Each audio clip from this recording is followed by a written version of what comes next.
Bueno, muchas gracias a quienes nos han invitado a la Federación Argentina de Medicina General por seguir sosteniendo en estos tiempos que no son cualquier tiempo la necesidad de encontrarnos físicamente para poder pensar, intercambiar miradas, saberes y sentires también. Sobre todo quiero decirlo ahora porque lo iba a decir al final, pero me parece que lo que redunda en este caso no está mal, por habernos convocado a reflexionar siempre a partir de la invitación a dialogar en un lenguaje que no es habitual para quienes trabajamos en salud y para quienes trabajamos en los ámbitos de la ciencia o la academia, que es el lenguaje del arte. El lenguaje del arte que estuvo presente en todo este congreso, creo yo, también marca una diferencia que es epistemológica, que es paradigmática respecto de qué significa la salud y cómo se construye salud desde lo colectivo, porque no hay arte desde lo individual y porque no hay posibilidad de transformación sino es a partir de ese lenguaje que nos permite recuperar las emociones, los saberes, pero sobre todo los sentires y los afectos que los modelos del pensamiento de la modernidad, del pensamiento cartesiano que invade y que ordena nuestras cabezas nos han impuesto y que muchas veces reproducimos en las aulas de las carreras de medicina y en general de las carreras de salud cuando enseñamos que tenemos que saber marcar la distancia con ese que está ahí esperando nuestra atención para que nuestros afectos, nuestros sentires no nos nublen el pensamiento.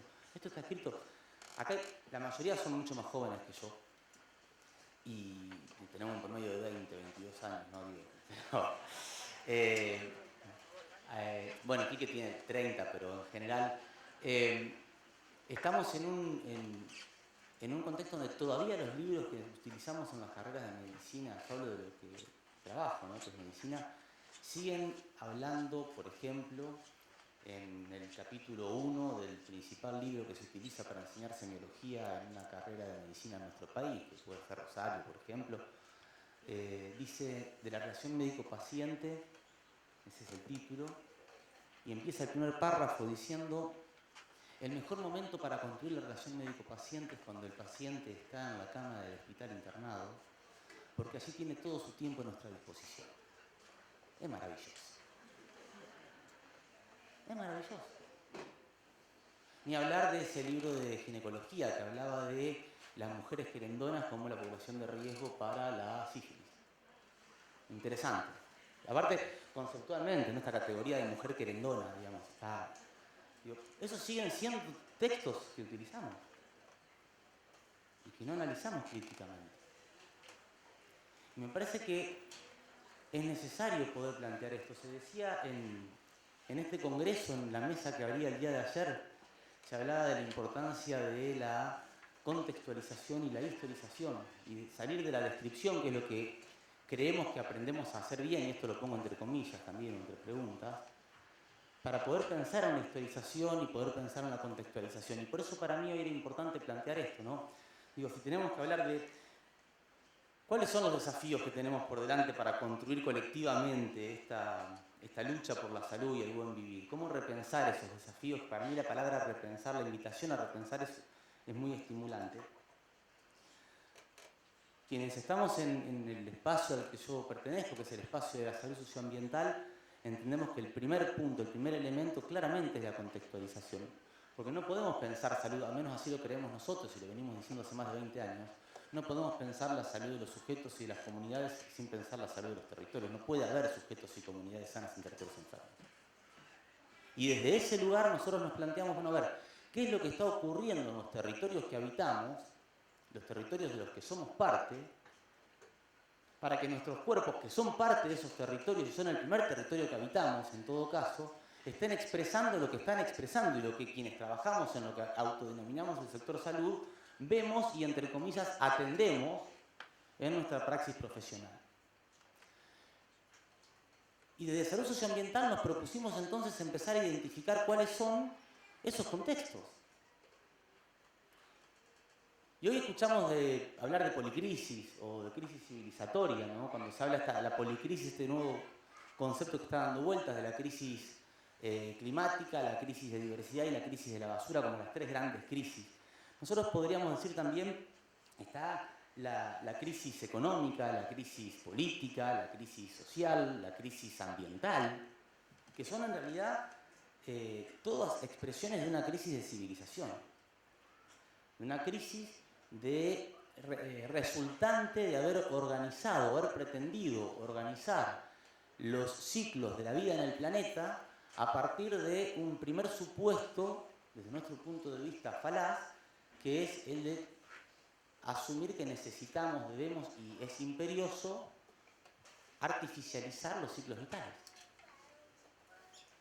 Y esa artificialización de los ciclos vitales en realidad se puede construir en función de haber logrado domesticar los sistemas fundamentalmente que nosotros hoy conocemos como tecnocientíficos, académicos, que son los sistemas donde hoy estamos reproduciendo fundamentalmente las lógicas de la modernidad insustentable, de la fragmentación, las lógicas que nos hicieron sentir que está bien que tengamos por un lado la especialidad de medicina general y por otro lado las otras especialidades. No podría haber ningún médico o médica en nuestro país y en nuestra región que para poder obtener su título primero haya recibido una formación fundamentalmente desde el pensamiento y desde las posibilidades epistémicas que ofrece la medicina general.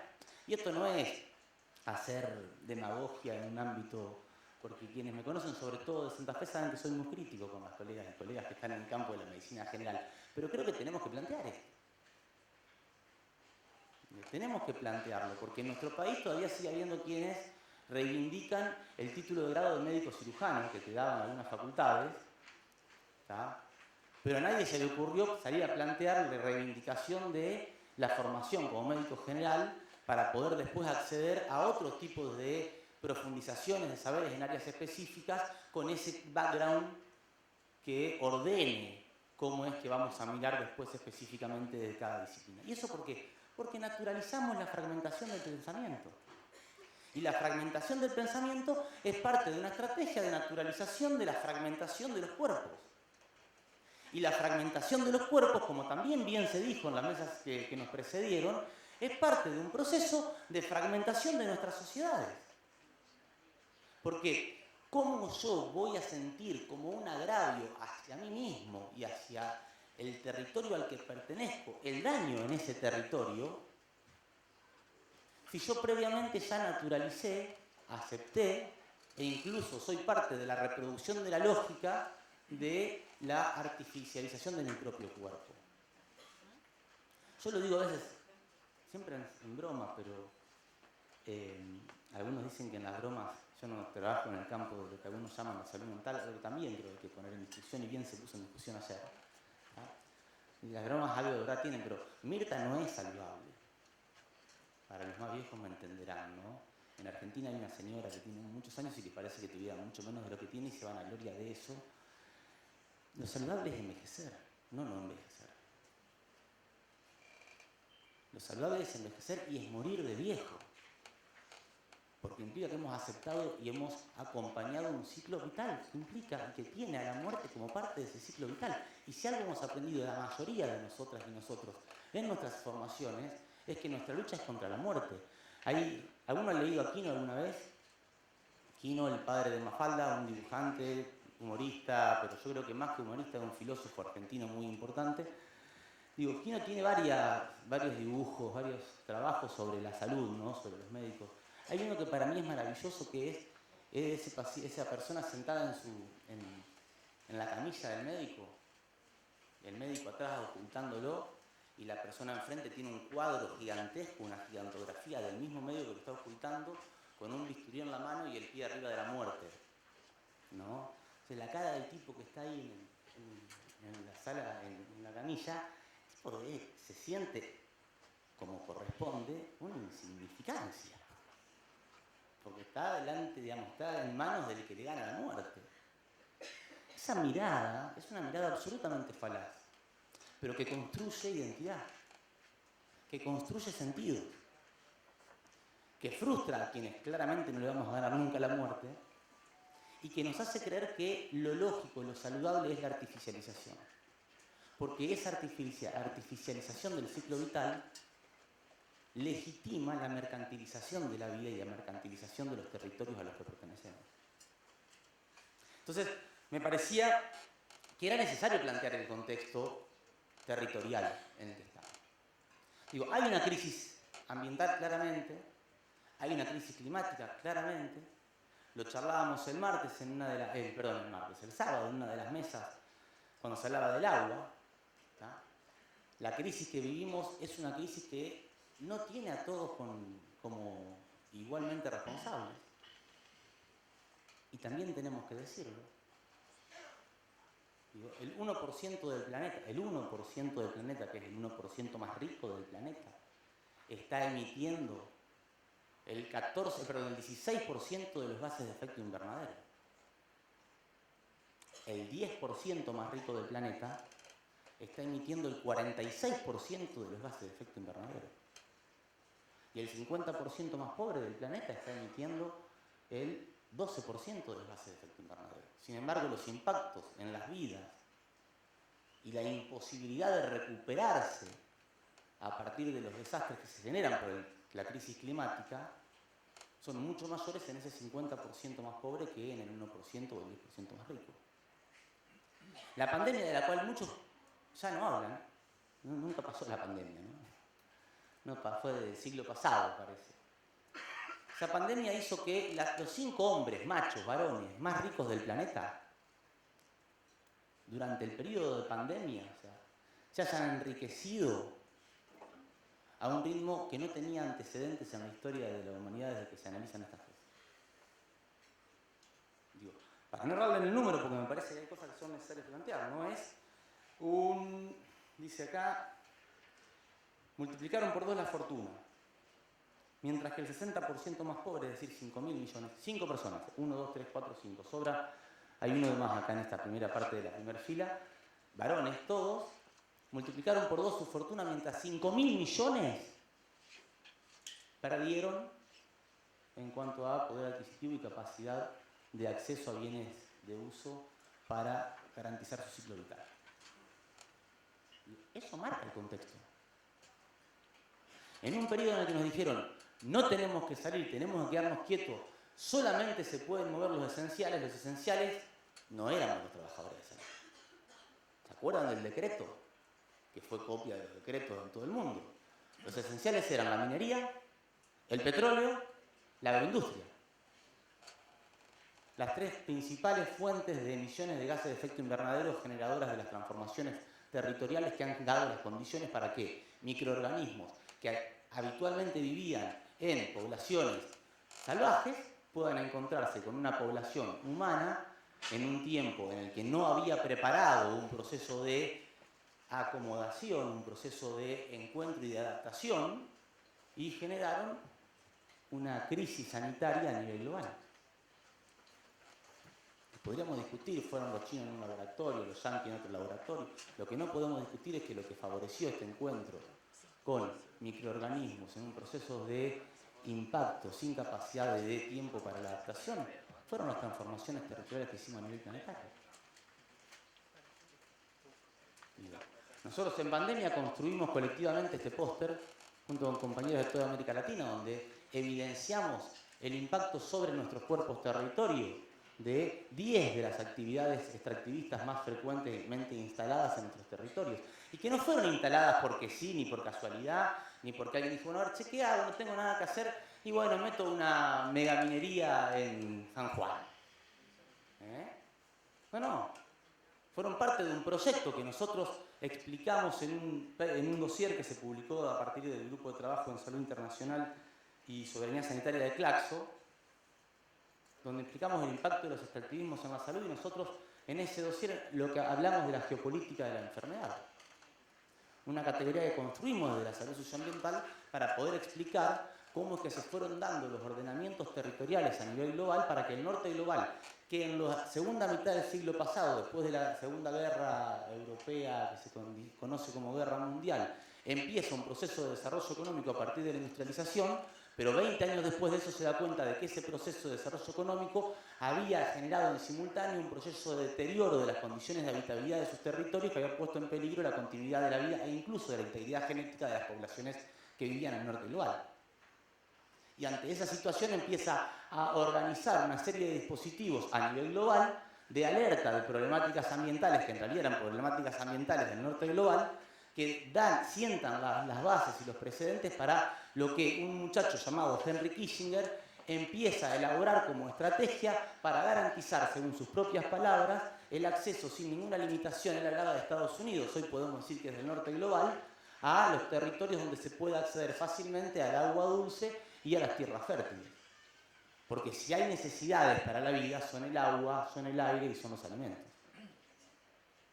Y en función de eso, explicitado en la década del 50 del siglo pasado por este señor Henry Kissinger, uno puede entender y leer diferente también lo que ocurrió y lo que significó el Plan Cóndor y lo que significó en nuestros territorios la destrucción de los procesos democráticos y los procesos populares que, independientemente de que uno esté más o menos de acuerdo con alguna cuestión partidaria, habían logrado acceder democráticamente a los gobiernos de nuestros territorios sobre la base fundamentalmente de la defensa de la soberanía nacional y la defensa de los derechos de los trabajadores y las trabajadoras. Y esos procesos de dictaduras militares que se instalan en nuestros territorios en América Latina fundamentalmente a partir de la década del 70, no solo destruyen eso, sino que instalan a partir de las lógicas del terrorismo de Estado la definición política de que no hay posibilidad de pensar distinto de lo que el poder te dice, y destruyen los sistemas académicos que podían pensar críticamente para ratificar la lógica de espacios de reproducción del pensamiento colonial y del pensamiento de la modernidad insustentable. Entonces, en ese contexto, la geopolítica de la enfermedad lo que hace es generar las bases para que se pueda garantizar lo que en el año 91 Lorenz Summers, economista en jefe del Banco Mundial, explicita en el memorándum interno que circula en el Banco Mundial en noviembre del 91, cuando dice que el rol del Banco Mundial a partir de ese momento es estimular el traspaso de las industrias contaminantes a los países del tercer mundo o a los países pobres. Porque en esos países, dice el memorándum textual, ya la gente muere antes de otras cosas y entonces los impactos que esto va a generar no se van a advertir. Pero además, en esos países los derechos de los trabajadores son muy malos y por lo tanto los salarios son bajos. Y como tienen salarios bajos, dice esto es textual del documento que además salió publicado en diarios porque se filtró, lo filtra un economista también del Banco Mundial enfrentado con Lorenz Summers, que es Joseph Stiglitz. En ese documento dicen las comunidades cuyos salarios son más bajos mueven menos el sistema económico. Como mueven menos el sistema económico, tienen menos capacidad de compra, son más baratos. Y es preferible que se instale una producción dañina para la salud en un territorio donde la gente se muere antes y gana poco y mueve menos el sistema económico que en una comunidad o en un territorio donde la gente podría, por su capacidad de adquisición de bienes y servicios, mover más el sistema económico a nivel internacional.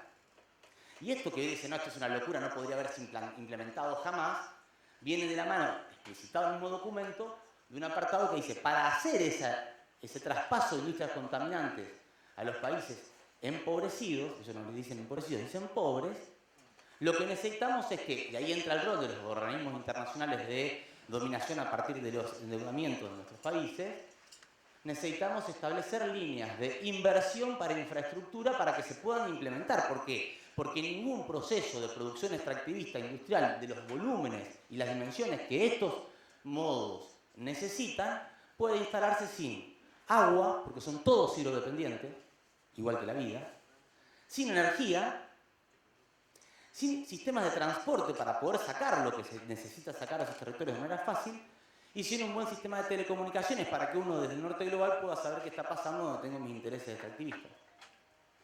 Y en esas 4 áreas ese documento propone invertir e invita al poder económico mundial a invertir para obras de infraestructura. Esto que parece un cuento de ciencia ficción, escrito en noviembre del año 91, no sé si les suena a ustedes, 24 de marzo como fecha para nosotros, año 1996, ciudad de Buenos Aires, se reúnen el grupo de gobernadores del Banco Interamericano de Desarrollo, presidido por Enrique Iglesias, que no era el mal cantante, sino que era un economista uruguayo que andaba presidiendo estos lugares, y que dice, y lo anuncian el 24, salen los diarios el 24 de marzo de 1996, que el BID iba a estimular la inversión de 16.000 a 20.000 millones de dólares por año durante 10 a 20 años en América Latina para obras de infraestructura, para la integración de América Latina en 4 áreas estratégicas: agua y saneamiento, energía, transporte y telecomunicaciones.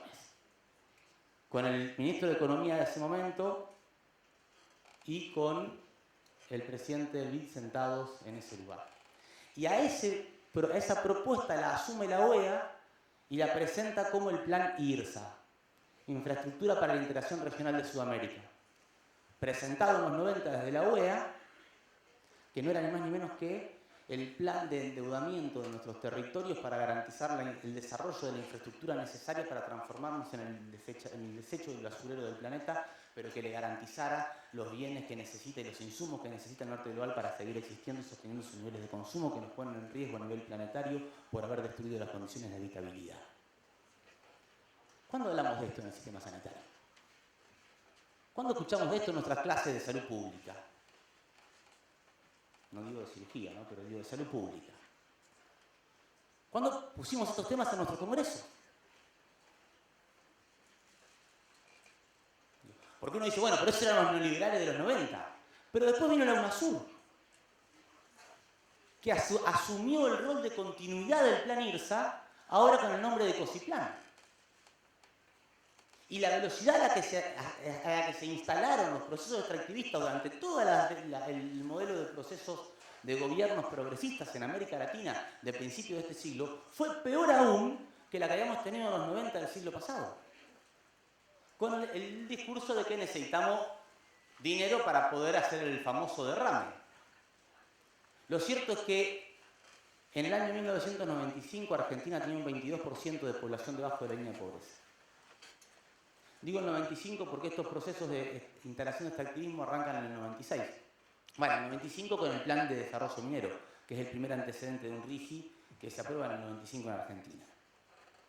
En el 96, el 25 de marzo, un día después de este anuncio que se hizo, que les acabo de decir, se firma el decreto que transforma a la Argentina en el primer país del mundo, después de Estados Unidos, en autorizar el uso de eventos transgénicos asociados a agrotóxicos para la producción a gran escala en sus territorios. Esto fue la soja RR, que vino de la mano del Roundup, con el discurso de que había que alimentar al mundo porque tenía hambre y con esto lo íbamos a hacer, que había que resolver el problema económico de nuestro país y con esto lo íbamos a hacer, y que había que usar menos químicos y con esto lo íbamos a hacer. El resultado es 1100% más de químicos venenosos en nuestros territorios, el resultado es destrucción de las diversidades productivas, el resultado, y seguramente lo van a decir de Linda después, es la destrucción del pequeño y mediano campesino en nuestros territorios, y el resultado es poblaciones absolutamente enfermas, limitadas en su capacidad y en su derecho de luchar por el ejercicio a vivir una vida digna.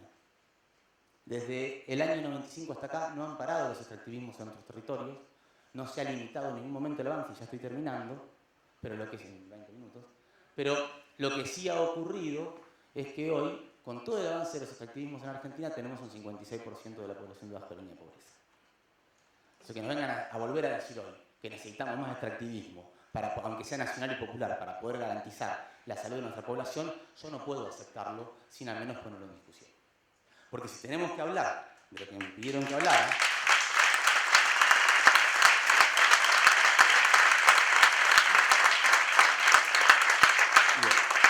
tenemos que hablar de los desafíos para construir lo colectivo y las luchas por la salud, ¿cómo vamos a hablar de la lucha por la salud si no hablamos de la soberanía alimentaria? Digo, Kissinger lo dijo también en el 53, cuando dijo que si vos querés dominar a un gobierno tenés que manejar el petróleo, y si querés dominar a los pueblos tenés que manejar los alimentos.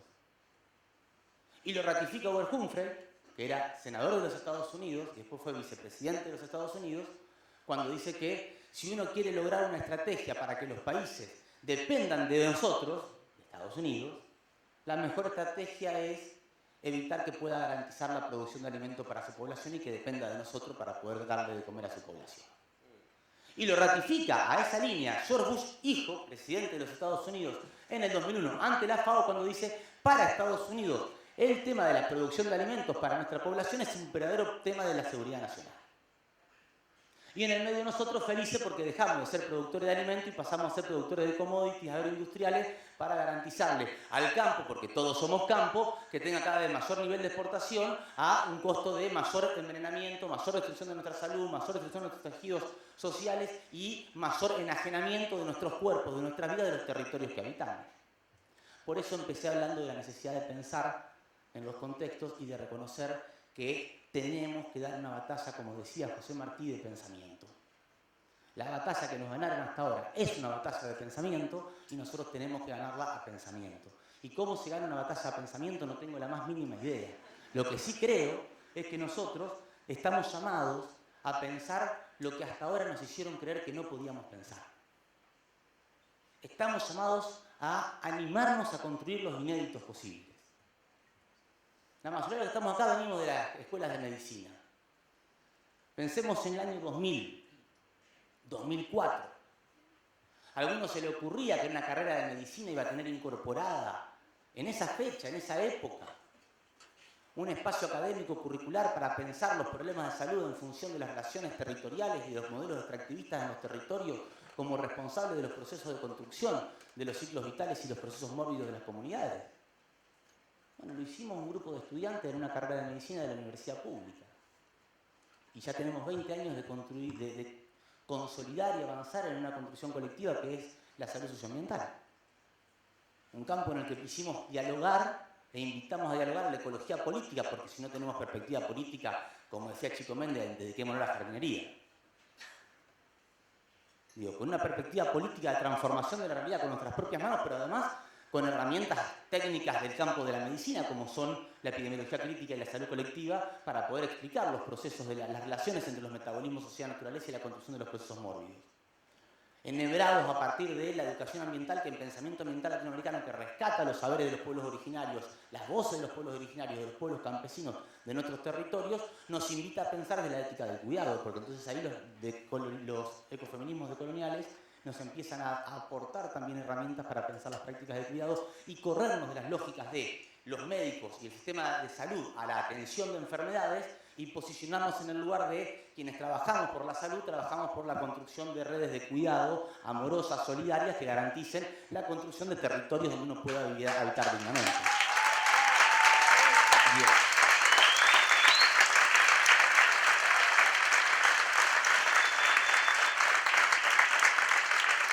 Y en ese sentido, 4 puntos que me parece necesario. Y después les leo algo y me voy. Primero, animarnos a pensar en la importancia de renaturalizar nuestras vidas. Renaturalizar nuestras vidas implica fundamentalmente recuperar la noción de que los ciclos vitales son ciclos ordenados en función de los ciclos de la naturaleza.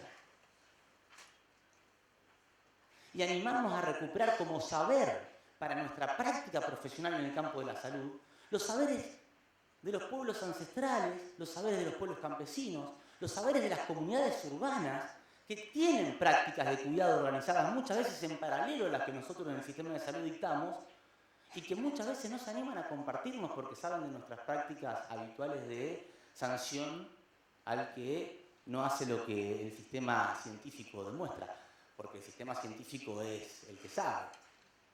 Aunque sea un sistema, como dice John Seaman, está abrazado por la ceguera académica, que es ese pensamiento tecnocrático al servicio de los grandes poderes económicos y las corporaciones que ordenan los sistemas y los planes de estudio. Digo, en ese sentido, renaturalizar las ciudades para nosotros es una invitación a repensar también la importancia de recuperar la política como una herramienta de transformación social a partir de la construcción colectiva. Pero una política que surja desde lógicas diferentes a donde hemos construido hasta ahora la política. Una política que surja desde el reconocimiento y la recuperación de los afectos. Nosotros entendemos, creemos, podemos estar equivocados claramente, que necesitamos reconstruir la política como herramienta de transformación a partir no solamente de acordar algunos principios básicos, sino fundamentalmente de permitir que la política vuelva a ser un campo donde los afectos sean el principal valor que tengamos que recuperar. Y en épocas de la crueldad hecha política, si no somos capaces de recuperar el afecto como herramienta de construcción política, no tenemos mucha posibilidad de triunfo. En ese sentido, la recuperación de los afectos para la construcción política, entendemos nosotros, nos va a permitir construir una política de la confianza. Una política de la confianza que crece desde el pie. Y eso tenemos que tenerlo claro. La política de la confianza crece desde el pie. Desde las pequeñas acciones encaradas en conjunto, acompañándonos. Esa política que construye y da lugar a la política de la solidaridad. Una política que hace posible la vida, porque la vida es posible por los lazos y los vínculos solidarios, no por la competencia. Somos el resultado de los diálogos amorosos, cooperativos y solidarios que que durante miles de millones de años se dieron en los territorios que habitamos entre distintas especies que no competían para ver quién era mejor, sino que se intercambiaban información para ver cómo entre todas podían readaptarse, reorganizarse para seguir viviendo de otra manera y siendo diferentes. Y a eso nosotros le llamamos el resistir para reexistir, que también se habló en este congreso. Por eso nos decían, bueno, ¿cómo repensar los desafíos? Y nosotros decimos, la verdad, creemos que hay que recuperar o hay que perder el miedo a la incerteza. No sabemos cómo se hace para eso, no tenemos receta, no creemos que haya un camino, va a haber muchos caminos, tantos como nos animemos a transitar, y sí tenemos algunas cosas en las que creemos, que como toda creencia son transitorias también, pero en estos momentos se transforman en constituyentes de nuestras acciones y nuestras vidas cotidianas. En primer lugar, la recuperación de la soberanía alimentaria y la recuperación de la posibilidad de garantizar territorios que nos den de comer sano, seguro, solidario, saludable a cada uno y cada uno de nosotros para que el alimento no pueda volver a ser jamás un privilegio del que pueda pagarlo y al resto comida para llenar la panza. Por eso el camino por la lucha por la construcción de sistemas agroalimentarios que garanticen el derecho al acceso al alimento sano, seguro y solidario debería ser el principal, desde nuestro punto de vista, el principal objetivo del sistema sanitario. No hay salud posible con sistemas inmunológicos destruidos y no hay sistemas inmunológicos fuertes sin nutrientes, sin afectos. ¿Tenemos como certeza, sí, que este camino debe hacerse siempre ejercitando la memoria? Porque sin memoria no es posible construir hacia el futuro nada que sea sustentable. Que va a ser colectivo, sin duda. No hay en la historia de la humanidad ningún evento que haya sido posible como transformador de la realidad a partir de un hecho individual. Que va a ser a partir de recuperar las voces oprimidas, las lenguas extinguidas. Que va a ser en otros lenguajes, y el lenguaje del arte como una herramienta fundamental va a tener que ser identificado por la mayoría de nosotros. Que va a tener a la diversidad como nutriente y que va a tener a los afectos como energía vital. Porque entendemos que es necesario construir otras epistemologías de lo pequeño le llamamos nosotros. Las epistemologías de la resistencia de las bacterias y los microorganismos que han sabido cómo reorganizarse y reestructurarse para resistir a lo largo de la historia. Las epistemologías de la cooperación, como las abejas, que transitan sus ciclos vitales en función de una acción cooperativa, colectiva y solidaria durante todo el ciclo vital.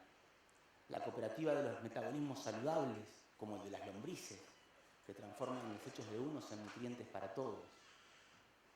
Las epistemologías de los pequeños que tenemos que aprender a mirar y para lo cual tenemos que entrenarnos.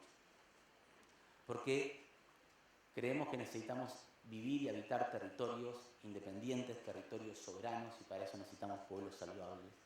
Porque cuando predomina la enfermedad se pierde la libertad. Y por eso nos quieren enfermos. Por eso el plan de traspaso y la geopolítica de la enfermedad es enfermarnos para dominarnos, para garantizarse la limpieza de los territorios, la habitabilidad en los territorios norte global a expensas de la pérdida de nuestras habitabilidades. Y porque entendemos que para poder tener sociedades y pueblos sanos necesitamos alimentos sanos, creemos que la lucha por la salud es la lucha por los territorios sanos. No hay alimentos sanos en territorios enfermos, no hay territorios sanos con modelos de productivos veneno dependientes asociados a transgénicos y a la destrucción de los ciclos vitales. No hay modelos de producción saludables sin política pública que tenga como objetivo garantizar como primer elemento para la construcción de una sociedad independiente y soberana a la salud y por lo tanto al alimento y al acceso al alimento. Y para eso entendemos que es necesario más participación, más movilización, más organización y sobre todo más afecto en las construcciones cotidianas. Muchísimas gracias.